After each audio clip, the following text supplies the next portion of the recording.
새 한 마리가 하나님 앞에 기도를 했습니다. 새가 기도했겠습니까만 그런데 이런 이야기가 있습니다. 하나님 다른 동물한테는 다 특별한 무기가 있는데 왜 저한테는 무기를 주지 않았습니까? 독사에게는 그 뱀에게는 독을 주시고 또 사자에게는 날카로운 이빨 그리고 그 당나귀는 뒷발치기까지 할 수 있는 강한 다리까지 주셨잖아요. 저한테 왜 아무것도 안 주셨습니까? 하니까 하나님이 빙그레 웃으면서 새한테는 날개를 주셨답니다. 그런데 이 새가 날개를 등에 업고 다니니까 너무 불편하고 힘들더래요. 그렇지 않겠습니까? 이 날개가 몸의 3분의 1 이상을 차지하니까 그래서 새는 매일 힘겹게 이제 그걸 등에 업고 걸어 다니면서 하나님 앞에 불평을 하는 겁니다. 하나님, 저에게 좋은 걸 주신다더니 짐만 주셨네요. 네, 짐만 주셨네요. 날개가 너무 무거워서 걸어 다니기도 힘들어요. 도로 떼가세요. 라고 이야기를 했답니다. 그래서 하나님이 말씀하시길, 야 새야, 네게 소중하고 특별한 것을 가지고 있는데 네 모르는구나. 날개를 활짝 펴서 하늘 높이 날아라. 그러면 알 거다라고 얘기를 해줬대요. 그런데 이제 새는 날개가 무엇인지 잘 몰랐지 않겠습니까? 처음 받았으니까. 그래서 무겁고 힘들고 짐처럼 느껴지고 있었대요. 그러던 어느 날 천길 낭떠러지 끝에 한 100m쯤 이르렀을 때 하나님이 새를 자꾸만 이렇게 낭떠러지로 밀더라는 겁니다. 새는 생각했죠. 하나님이 왜 나를 이쪽으로 자꾸 데려가지? 자꾸 미시지? 왜 그럴까? 10m 전 하나님이 멈출까요? 하나님 멈추겠지? 라고 이야기를 했는데 하늘 계속 밀고 가는 겁니다. 1m쯤 왔을 때 와 하나님 미쳤나? 더 나갈 데도 없는데 이게 무슨 일이고? 라고 하면서 더 미시진 않을 거야. 미시지 마세요. 라고 이야기를 하는 벼랑 끝에 왔어요. 이제 드디어 떨어지면 죽는데 그죠? 하나님 벼랑 끝에서 아래로 떨어뜨릴 리가 없다. 내가 어떤 노력을 해왔고 내가 어떻게 살았는데 하나님 절대로 떨어뜨리지 않을 것이다. 그런데 하나님이요 벼랑 끝에 딱 쓰러진 새를 확 밀어버려요. 그러니까 막 한 새가 떨어지면 하나님 막 욕을 하는 겁니다. 하나님 이럴 수가 있나 하면서 하도 욕을 하다가 악의 마치가 날개를 쫙 펴듭니다.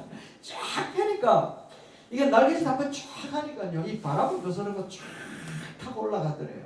그래서 창공에서 이제 땅을 쫙 내려다보면서 아 하나님이 나에게 주신 이것이 짐이 아니었구나. 나를 차고 오르게 만드는 날개였구나. 라고 하는 것을 누리면서 자유를 느꼈다는 것 아니겠습니까? 여러분 독수리는 하늘을 높이 날아갈 때는 날개짓으로 날아가는 건 아니라잖아요. 불어오는 바람에 역행해서 날개만 펴기만 하면 쫙 나라에서 오른다라는 겁니다. 그래서 성도들의 기도는 바로 이와 같은 거예요. 하나님이 성도들에게 기도를 주신 것은 짐으로 준 게 아니라는 겁니다. 성도가 독수리가 날아오르는 것처럼 역경과 험악한 시대에 불어오는 그 모든 것들을 치고 오를 수 있도록 날개를 주셨는데 우리는 험악한 시대를 살아가기 때문에 이 날개를 펴지를 못하고 있다는 겁니다. 그래서 낭떠러지로 몰고 가는 거예요. 기도 좀 해라. 기도 좀 해라. 험악한 시대에 살아가는 하나님의 그 성도들에게 당신의 살아계심을 나타내 보여줄 수 있는 가장 좋은 증거가 뭔가 하면 기도라는 거죠. 이 기도가 결국 하나님의 살아계심을 느낄 수 있는 절호의 방법이라는 겁니다. 그런 면에서 성경에 나오는 모든 사람들은 다 기도하는 사람들이었습니다. 한번 보세요. 아브라함의 기도, 야곱의 기도, 요셉의 기도, 성전 문지기에 있었던 모르드기 기도. 이 사람들은 다 기도의 사람들이었지 않습니까? 그리고 또 하나님 앞에 쓰임받았던 사람들은 하나같이 또 다같이 기도하는 사람들이었습니다. 모세, 사무엘, 다윗, 엘리야 나오는 사람 전부 다 기도하는 사람들이었죠. 그 끄트머리에 갈로 열고 우리 성도들의 이름도 있는 줄로 믿습니다. 아멘. 그리고 이 기도하는 이러한 상황들을 우리에게 보여주시는 이유가 뭐냐라는 거예요. 성경에 나오는 모든 인물이 기도하는 사람의 폼을 우리에게 보여주시는 이유가 뭐냐라는 것을 점검해 보니까 험악한 시대를 살기 위해서는 기도 없이는 살 수 없다는 걸 가르쳐주고 싶었던 거예요. 믿습니까? 네. 기도 없이는 살 수 없다라는 거예요. 그래서 성경에 나오는 지도자들, 성경에 나오는 인물들을 보면 다 같이 기도했는데 한 가지 더 특징이 있더라는 겁니다. 그게 뭔가 하면 자기만 기도하는 게 아니라 옆에 사람도 기도시키더라는 겁니다. 그래서 기도의 불똥이 되고 기도의 불씨가 되더라는 겁니다. 그래서 보니까 역대하 20장에 전쟁이 일어나기 직전에 여호사밧 왕 여호와 하나님 앞에 낯을 벽을 두고 하나님 앞에 막 기도를 하죠. 자기만 기도하는 것이 아니라 민족을 향하여 같이 기도해라. 라고 기도시키더라. 에스더도 마찬가지지 않습니까? 자기만 왕 앞에 나아가도록 3일 금식한 게 아니라 이스라엘 전 민족들이 기도하게끔 만들었다는 겁니다. 이와 같이 하나님의 사람들은 자기만 기도하는 것이 아니라 기도의 불씨가 되어서 기도의 능력들을 경험하게끔 하는 놀라운 역사를 하더라는 겁니다. 할렐루야. 그래서 오늘 이 시대를 살아가는 여러분과 제가 기도라고 하는 것, 이 험악한 시대에 살아갈 때 성도로서의 삶을 살아가기 위해서는 반드시 기도가 필요한 줄로 믿습니다. 그래서 기도의 날개를 쫙 펴는 순간 기도는요 우리를 날아오르게 만들고 하나님의 능력으로서 이 험악한 시대를 이기게끔 만드는 줄로 믿습니다. 한번 생각해 보세요. 이 시대가 얼마나 기도가 필요한지. 정치, 뉴스만 틀만 정치 이야기입니다. 그렇죠? 더 이상 이야기하면 막 입만 지저분해지고, 경제 너무 어렵습니다. 교육 너무 힘듭니다. 문화, 사회, 이 모든 부분들이 다 우리를 어렵게 만드는 뉴스밖에 들려지지 않습니다. 이런 시대에 우리 성도들이 살아가기 위해서는 기도밖에 방법이 없고, 또 함께 기도하는 불씨로서 그 역할을 하는 것밖에 없는 줄로 믿습니다. 이런 시대에 우리 성도들이 그러면 어떻게 기도해야 될 것인가?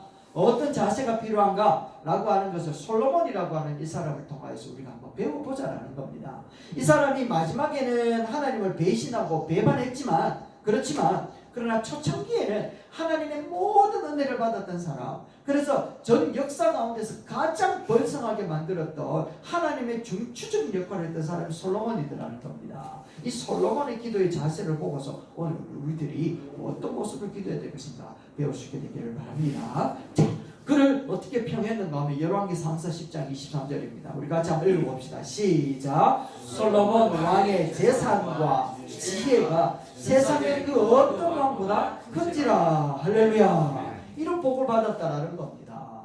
다윗으로부터 왕위를 계승할 때에 다윗이 모든 것들을 다 만들어 놓았지만 솔로몬이 왕으로 올라갈 때는 정적들이 너무 많이 있었습니다.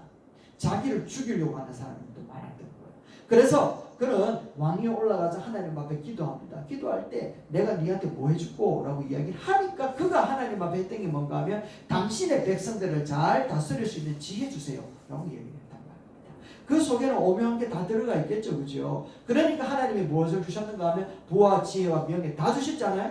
영광까지 주신 줄로 믿습니다. 그래서 그의 삶의 모습을 돌아보니까 진짜 이 말씀처럼 다시 한번 읽어볼까요? 시작. 솔로몬 왕의 재산과 지혜가 세상에 그 어떤 왕보다 큰지라. 아멘. 초창기에 이렇게 칭하였던 그 솔로몬의 모습이 오늘 우리에게 어떤 것을 붙들고 기도하라 하는 것인지 우리가 배워야 되는데, 그 첫 번째가 무엇인가 하면 어디서 기도했느냐라고 하는 것을 보아야 됩니다. 어디서 기도했느냐.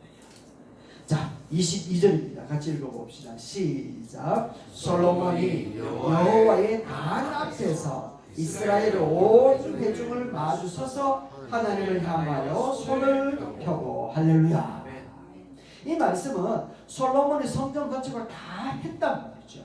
그리고 거기에다가 성경 기구들을 다 집어넣고 언약궤를 지성소에 다 모신 다음에 회중들이 쫙 있을 것 아니겠습니까? 그들을 향하여 마주서가지고 손을 혹 비들고 하나님 앞에 기도하는데 어디 곁에서 기도했답니까? 여호와의 단 앞에서.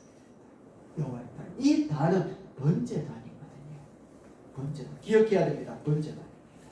이 번제단은 어떤 건가 하면 인간이 지은 죄를 양과 소나 또 이런 그 짐승들의 제물들을 잡아가지고 각을 쫙 터가지고 불을 확 태워서 보내는 자리가 바로 그곳이 정말 피비린내가 나는 현장이 바로 번제단이었습니다.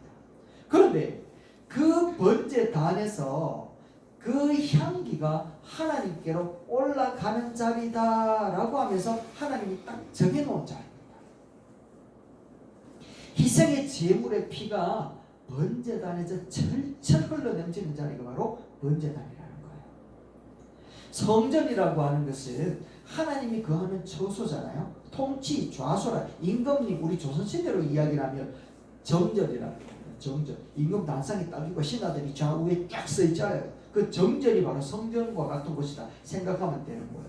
그 성전이 계시는 그곳인데 하나님은요 인간이 만들어 놓은 성전에 거하기에는 너무 크신 분이시거든요. 너무 크신 분인 거예요. 그래서 표현하기를 27절에 이렇게 표현했습니다. 같이 한번 읽어볼까요? 시작. 하나님이 참으로 땅에 거하시며 하늘과 하늘들의 하늘이라도 주를 용납하지 못하겠거든 하물며 내가 건축한 이 성전이오리까. 아멘. 이렇게 하나님의 성전, 이곳에 하나님의 크신 분이 계시겠습니까? 하나님이 어떻게 인간이 만들어 놓은 이 죄덩어리가 충만한 우리들이 만들어 놓은 이 지저분한 성전에 하나님이 계시겠습니까? 이렇게 고백하는 게 솔로몬의 고백이었거든요. 그런데 하나님은요, 우리 인간들을 만나기 위해서 좌정하시는 자리가 성소, 지성소 안에 언약궤였다면 우리의 기도를 받는 자리가 어딘가 하면 바로 번제단 자리였어요. 우리의 기도는 딴 데서 하는 것이 아니라, 그래서 하나님 앞에 기도하는 사람은 전부 다 번제단에서 기도할 수밖에 없도록 하나님이 그 자리를 만들어 놓으신 거예요. 왜냐하면 거기에는 우리의 허물과 죄를 대신하여 죽은 제물들이 흐르는 피들이 있기 때문에 죄사함이 있는 자리이기 때문에 하나님은 그곳에서 기도해야 얘기합니다. 그래서 하나님의 입장에 있어서는 어디서 기도하느냐가 정말 중요한 것이었어요. 그래서 솔로몬 번제단 앞에 기도했는데 요한 계시록에 가보니까 성도들의 기도가 어디로부터 올라가는가를 기록해 놓았어요. 계시록 8장 3절 읽어볼까요? 시작. 다른 천사가 와서 제단 곁에 서서 금향로를 가지고 많은 향을 받았는데 이는 모든 성도의 기도와 합하여 보좌 앞 금제단에 드리고자 함이라. 할렐루야. 아멘. 어디에서 성도들의 기도를 합했다고요? 번제단에서, 제단 곁에서. 이 제단 끝이 바로 번제단. 피가 철철 흘러넘치는 그 자리, 그 자리에서 희생 제물이 피가 있는 그 자리에서, 피로 인하여 죄가 사하여지는 그 자리에서 성도들의 기도를 모아서 하나님께로 간다 얘기를 하는 거예요. 그래서 하나님 앞에 기도하는 사람은 어디서 기도하느냐, 정말 중요한 부분임을 우리에게 이야기를 하고 있다는 거예요. 왜 그러면 하나님은 이 번제단 곁에서 기도해야 되느냐라는 것을 히브리서 기자는 이렇게 얘기를 하고 있습니다. 또 한번 읽어봅시다. 시작. 율법을 따라 그의 모든 물건이 피로써 정결하게 되나니 피 흘림이 없은즉 사함이 없느니라. 아멘. 피 흘림이 없으면 사하심이 없기 때문에 그래요. 그러니까 이 피 흘림을 근거로 해가지고 하나님 앞에 기도해야 되지, 피 흘림이 없이 우리가 하나님 앞에 나아갈 수 있는 사람은 아무도 없다는 것을 얘기하고 있다는 거예요. 그래서 번제단에서 주님이 기도를 받으시겠다 얘기를 하고 있다는 겁니다. 그렇다면 솔로몬이 제물의 피가 있는 것을 하나님 앞에 드림으로 자신의 죄가 사하여지는 번제단이 주님 앞에 나아갈 수 있는 첫걸음이었다면, 오늘 신약에 우리 성도들이 기도할 때 반드시 찾아야 되는 기도의 장소가 어디냐라는 거예요. 그것이 어디일까요? 우리 죄를 위하여 영원한 제물이 되신 예수 그리스도의 십자가에서 흘리신 그 피 흘린 현장이 바로 우리가 찾아야 될 자리인 줄로 믿습니다. 아멘. 그 자리는 우리는 뭐라고 이야기를 하는가 하면 십자가의 곁이라고 얘기합니다. 십자가 아래에 있어야 돼요. 우리 성도들의 기도는 십자가 아래에서 이루어지는 줄로 믿습니다. 아멘. 험악한 시대를 살아가는 성도들이 기도의 날개를 펴는 자리가 어디냐? 바로 험악한 시대에 날아오를 수 있도록 마련해 놓은 십자가 현장인 줄로 믿습니다. 아멘. 우리를 향해서 죽음으로서 하나님의 사랑을 몸소 실천하신 자리, 예수 그리스도의 죽음이 있는 그 십자가 아래서 우리 성도들의 기도가 날개를 펴야 되는 현장인 줄로 믿습니다. 시편 이사야서 59장 1절을 한번 보세요. 같이 2절까지입니다. 한번 읽어봅시다. 시작. 여호와의 손이 짧아서 구원하지 못하게 했나요? 귀가 둔하여 듣지 못하신 게 아니다. 오직 너희 죄악이 너희와 너희 하나님 사이를 갈라놓았고 너희 죄가 그의 얼굴을 가려서 너희에게 듣지 않으시게 하리라. 아멘. 하나님과 우리 사이를 갈라놓은 만큼 무서운 것이 있는데 그게 뭔가 하면 죄라는 거예요. 죄라고 하는 것이 그 어떤 힘이나 어떤 방법으로도 해결할 수 있는 방법이 없었던 것이 바로 죄라는 거예요. 죄 때문에 인류의 사망이 찾아왔죠. 죄 때문에 이 영혼이 파괴가 되었죠. 죄 때문에 장애가 찾아왔다는 거예요. 그런데 이 죄 문제를 단번에 해결하신 그 현장이 어딘가 하면 바로 골고다 언덕인 줄로 믿습니다. 십자가의 현장인 줄로 믿습니다. 세상에서 가장 험악한 죄인의 형틀이지만 아이러니하게도 그 현장이 바로 예수님의 사랑이 있는 현장인 줄로 믿습니다. 그 자리가 바로 은혜의 자리요 긍휼의 자리라는 거예요. 그래서 우리 성도들은 십자가의 도를 꼭 붙들고 기도할 수 있는 그 자리가 되기를 주의 이름으로 축원합니다. 아멘. 고린도전서 1장 18절 말씀입니다. 이 말씀도 이렇게 얘기하잖아요. 시작. 십자가의 도가 멸망하는 자들에게는 미련한 것이요 구원을 받는 우리에게는 하나님의 능력이라. 할렐루야. 아멘. 하나님의 능력이라는 거예요. 세상 그 어떤 것으로도 죄를 깨뜨리거나 하나님과의 관계를 맺어줄 수가 없는데 십자가의 도로, 십자가의 은혜로 그 은혜의 모든 자리를 우리를 인도하였으니 그것이 하나님의 능력이 아니라고 어떻게 이야기할 수 있겠습니까? 여러분 에베소서 2장 16절 말씀도 보세요. 시작. 십자가로 이 둘을 한 몸으로 하나님과 화목하게 하게 하시리라. 원수의 것을 십자가로 소멸하시고. 할렐루야. 아멘. 십자가로 다 소멸되었대요. 그래서 우리 성도들에게 주어진 그 기도라고 하는 것을 쫙 펼쳐서 하나님을 향하여 향연, 하나님을 향하여서 이 향기를 쫙 바라에 올릴 수 있는 곳이 어딘가 하면 십자가의 은혜를 부여잡고 기도하는 그 현장이 바로 기도의 날개를 펴는 자리인 줄로 믿습니다. 아멘. 기도할 때는요 그 자리가 필요한 거예요. 십자가 은혜 없이는 기도를 백날 해도 절대로 그 기도는 응답되지 않는 거예요. 무섭지 않습니까? 그런데 얼마나 큰 은혜인지요. 주기철 목사님이 고난의 명상이라고 하는 글을 남겼는데 여러분 혹시 아십니까? 저를 보고는 가슴을 치면서 하나님 앞에 기도했어요. 주님을 위하여 오는 고난을 내가 이제 피하였다가 이 다음에 내 무슨 낯으로 주님을 대하오리까? 주님을 위하여 이제 당하는 수욕을 내가 피하였다가 주님이 너는 내 이름으로 평안과 즐거움은 다 받아 누리고 고난의 잔은 어찌하고 왔느냐 하고 물으시며 나는 무슨 말로 대답하냐? 주님을 위하여 오는 십자가를 내가 이제 피하였다가 이 다음 주님이 너는 내가 준 유일한 유산인 고난의 십자가를 어찌하고 왔느냐? 라고 물으시면 나는 무슨 말로 대답하냐? 여러분 어떻습니까? 언젠가는 우리가 주님을 다시 만날 텐데 만날 수밖에 없는 존재인데 근데 주님을 만나지 않을 것처럼 살았으면 되겠냐라는 거예요. 주님을 만났을 때 주님이 우리에게 이렇게 물으실 우리는 이렇게 고백해야 될 줄로 믿습니다. 주님 나의 본분인 십자가를 지기 위해서 다시 십자가 아래로 돌아가는 은혜와 힘을 주시옵소서.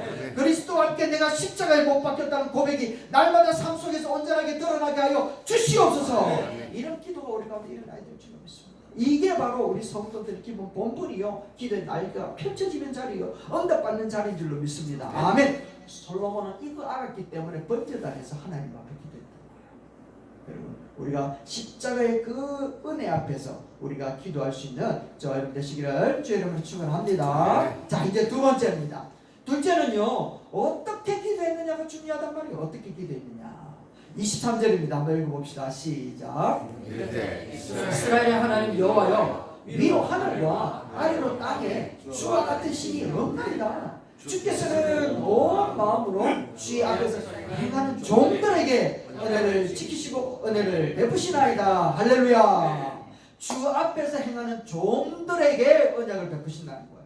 하나님의 은혜는 아무한테나 베푸는 게 아니에요. 무엇이든지 기도하면 다 이루리라 이야기를 했는데 진짜 아무 것이나 기도한들 이루어지지 않는다는 사실 우리 다 잘 알잖아요.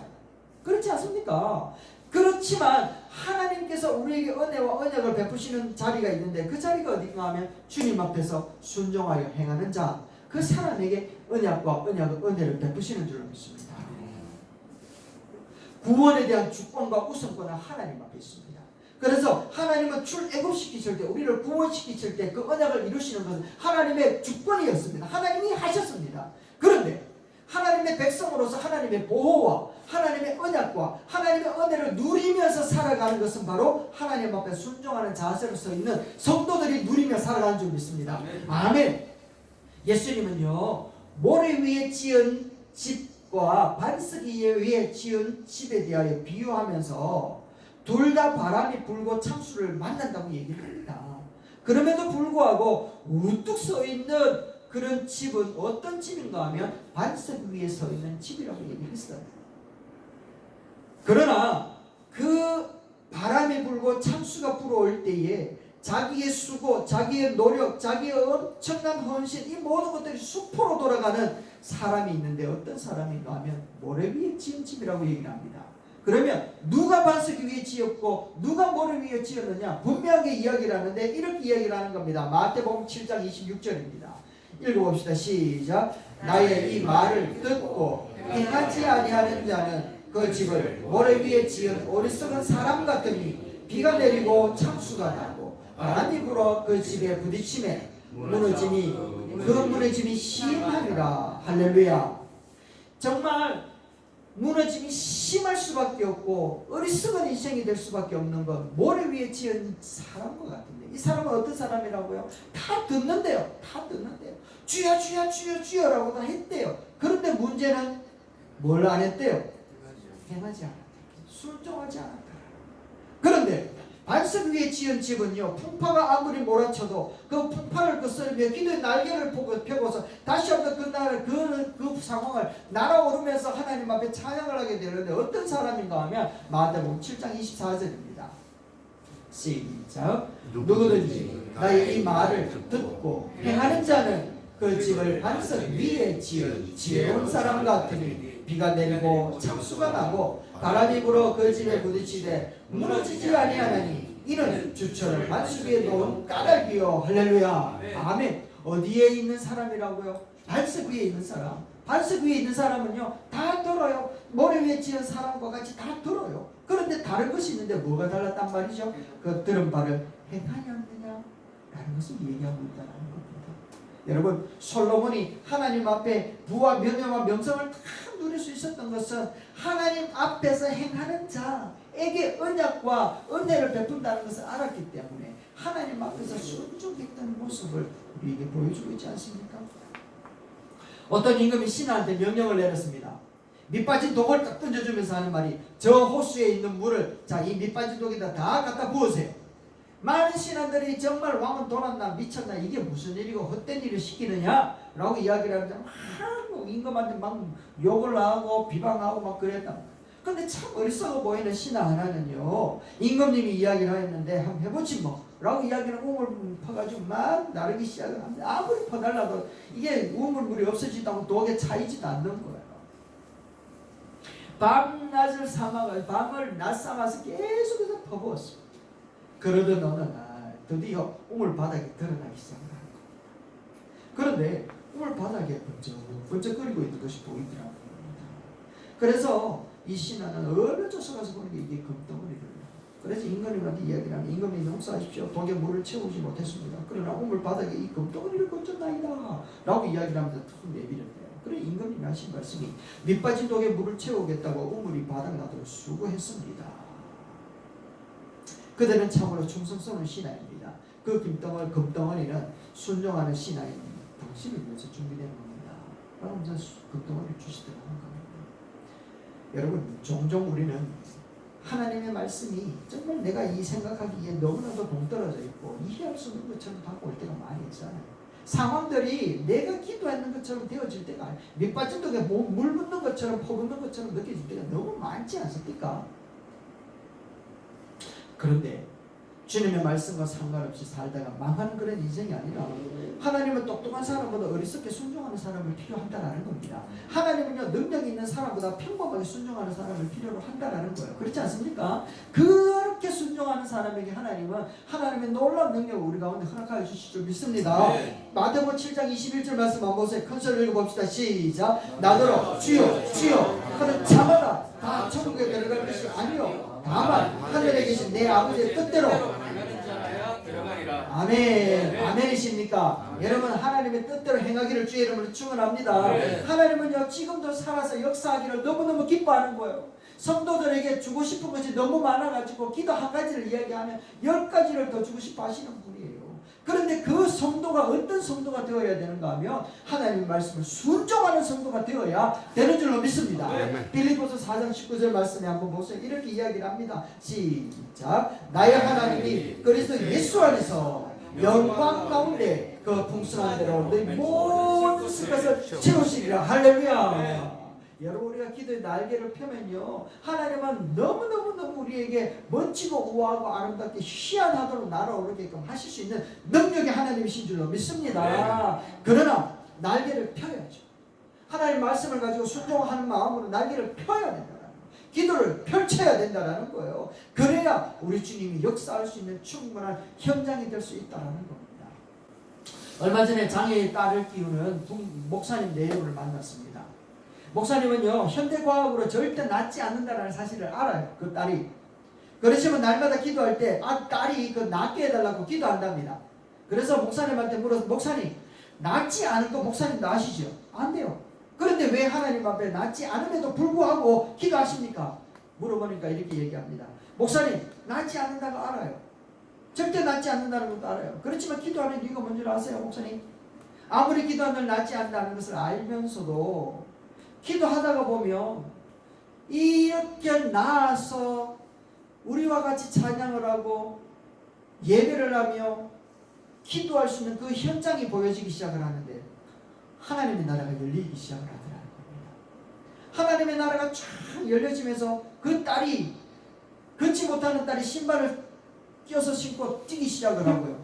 말하지 못하는 녀석이 아빠 엄마라고 부르고 시작하면 하나님 아버지라고 고백하는 자리가 보여지기 시작을 하고요.